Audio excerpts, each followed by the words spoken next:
biaya perawatan yang murah. Ya. Yang kedua, tentunya kita bicara mengenai jaringan.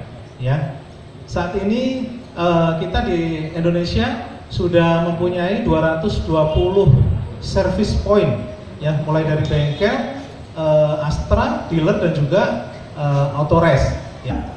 Dari saya yang terakhir, ya seperti yang disampaikan Pak Mis, mohon bantuan teman-teman media supaya Hemax-nya juga menjadi laris. Ya.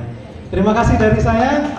Wassalamualaikum warahmatullahi wabarakatuh. Hai main sahabat, di sini ada jagonya jalan sempit. 5, 4, 3, 2, 1.